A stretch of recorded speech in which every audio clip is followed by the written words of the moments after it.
One of the biggest challenges I had to overcome as a rookie photographer was shooting in harsh midday summer light. The shadows are so ugly, the light is so bright and contrasty, and it's just really hard to make stuff look good when it's all being blasted by nuclear bomb levels of brightness. Obviously, it's not impossible to take great photos in the sun, you just need to change your approach a little bit. And after a lot of experimenting and practice, I actually find myself preferring to shoot in harsh light now that I have the tools that I need. So let me share what I've learned about shooting in harsh light, my techniques, as well as a few pieces of gear you might find very useful, and at the end, the most important thing to keep in mind this summer specifically. To start things off simply, the one thing that will stop you from taking photos no matter what is being dead. Jokes aside, if you're going to go out and photograph in harsh sun, maybe think about looking after yourself, and I don't just mean wearing one of these lovely spoon caps and having an Aperol spritz when it hits 4 p.m. If you're walking around all day in the heat with a heavy backpack full of lenses and it's like getting all sweaty and like sticking to your back, and it's just not going to be a good time for you and probably also anybody you have to sit next to. Maybe, just maybe,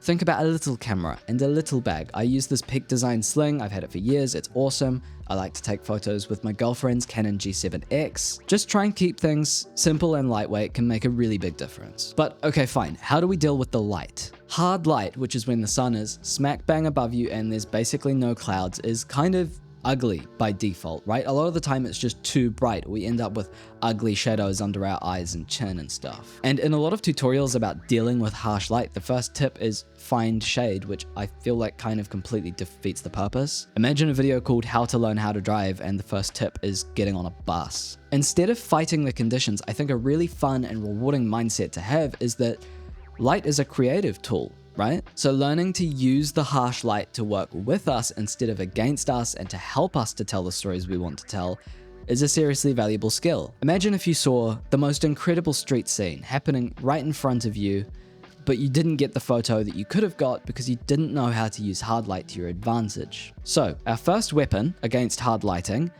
our legs. As in, like, we can move where we are, but we can't move where the sun is. So let's use our legs. Backlighting. Backlighting is such a simple concept, but it works so well and can really take photos from rubbish that you delete to rubbish that you post on Instagram. It still won't get any likes, but there's nothing anyone can do about that. See, one of the reasons that harsh light looks kind of bad to us is that it flattens things out and kind of makes things a little bit more two-dimensional. And by using backlighting to add some of that shape back, we can take way more interesting photos. Essentially, just don't point the sun at your subject's face. That goes for people and objects. Just walk around in an arc until you can figure out where you can stand where the light is coming in from some kind of an angle. When you backlight like this, it adds depth and shape to stuff, but it also helps you deal with contrast a lot easier.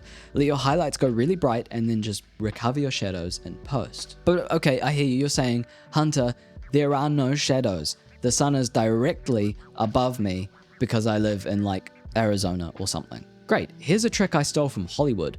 Use your environment to shape the light. What does that mean? Well, if you look around, there's probably some buildings, fences, walls, bus stop maybe, and all of those things, you'll notice, are a color of some type. If you find a white wall, for example, and you put your subject right next to it, the wall will act like a giant reflector and it'll make that side of your subject's face brighter. The same thing goes for black fences or black walls or dark colored buildings. They act as basically free negative fill, creating shadows on that side of our subject's face. Especially with dark colored walls, I use this all the time. It's a really quick and powerful way to take 3 steps one way and completely change how your photo looks. You can even get crazy with negative fill. Sure, no one wants to walk around with a backpack full of blankets in the summer, but maybe you have a hoodie or a raincoat. Getting someone to hold a black hoodie up just outside of the frame can make a really big difference to how your photo looks. But backlighting is just one approach, and if that's all you can do, you'll kind of end up where you started, creatively stuck and doing the same thing over and over again. So what if instead of fighting the light, we leaned into it? Maybe you want to take photos with a harsh and bold aesthetic, or maybe you want to give 2002 a call and borrow their high-key fill flash look. I think this is a really cool aesthetic, and it's actually quite easy to achieve. You can take it from really subtle, where you're just gently modifying what's already there, to controlling everything and it being super surreal. I prefer super surreal. The only gear you need to do this is a decent flash unit with enough horsepower. I used a 300 watt unit for these examples I'm showing you here, but nowadays I mostly just use my Speedlight. From time to time, I do wish I had something a little more powerful than my Speedlight, especially for wides, but when I need it, I rent it. When you're trying to take photos that look like this, I find it's very useful to try to mimic how the sun would behave with your flash. So I don't use any diffusion or any modifiers, bounce cards, anything like that. I just try to use the bare flash bulb as much as possible. This basically just blasts light all over the place, and while it doesn't have that shaped cinematic 3D look, I still think it's a really cool effect, and if you get the setting right, not just the settings, it can make for a really fun afternoon. Sometimes I even decide to get properly silly and put the flash in the frame. I think that that's really fun, but maybe that's for another video. The point is, if the problem is too much light, sometimes weirdly, the solution is adding even more light. But if you're not into the whole flash thing and you want to move a bit quicker and be a little more flexible, that's fine. What if instead we shot black and white? High contrast black and white is such a cool look, and it's really trendy right now, especially if you grit things up by pushing film to get it really grainy or shooting with a red filter or something like that. When I see photos like this, they always make me think of old Western movies. I think it's a really cool aesthetic, and harsh light suits it. If you combine this with shaping the light and using your feet to shift around your subject, you could create dramatic silhouettes or even create images that are actually just black and white and no shades of grey in between.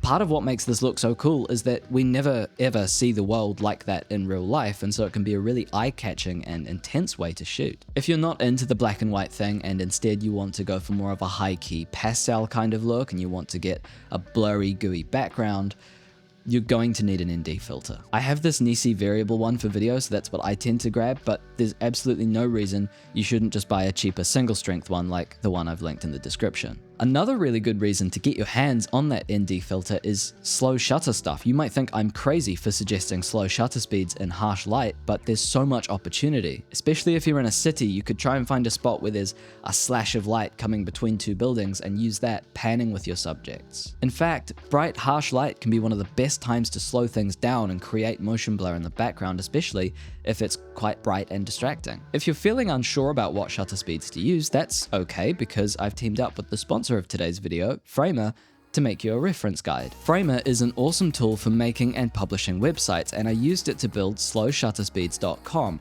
where you can browse through a gallery of examples of different slow shutter photos with the exact settings I used. One of the things I think Framer does a really good job at is if you want to get into the nitty-gritty details and be a nerd, you can, but you also don't have to. Now, I'm a much better photographer than I am a web designer, so I went through Framer's massive catalog of really nice templates, and I picked out a template for slow shutter speeds that was kind of minimalist and was great for sharing photos.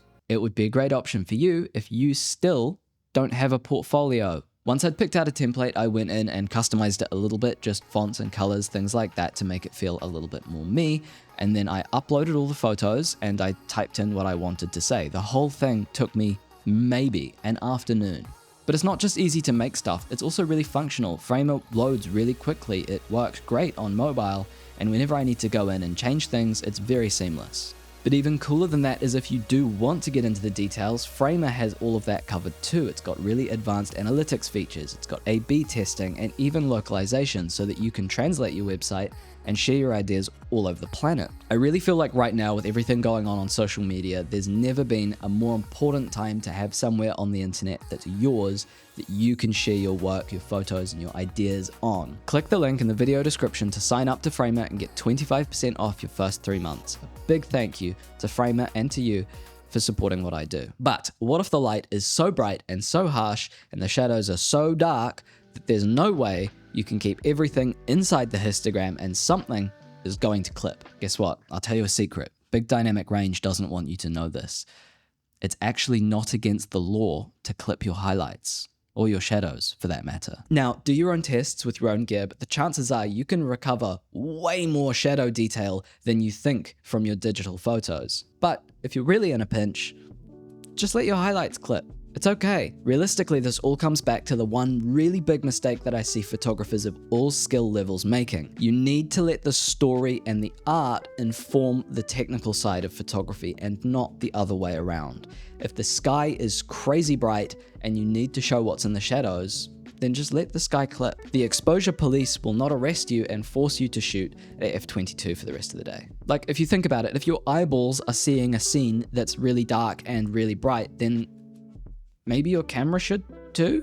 There are loads of people that will give you all sorts of guidelines and rules and strategies for making a photo look a certain way, and while those do work to organize things somewhat, your guiding principle, your North Star above all else, should be, do I like how this makes me feel? And just like how there are no rules in art, there are also no prizes for coming first, or doing the most, or being the most obsessed. I don't want to downplay hard work, believe me, but hear me out. When it's summer, it's hot out, the sun is beaming, you're sweating through your boots, get your camera, put it in your pocket or in a bag, but then go and get your friends and go on an adventure. The best photos that we ever take, the ones that we love the most, are the ones that remind us of great memories. If your house was on fire, you would probably save your photo album, or I guess hard drive now. If you're out in the summer and you're constantly just thinking about taking bangers for the gram instead of actually enjoying yourself, life moves pretty fast. If you don't stop and look around once in a while, you could miss it. Like, before we know it, it's going to be dark at 3 p.m. and freezing cold again. Take your camera with you, of course, and keep photos in mind, but instead of trying to construct a scene for a shoot,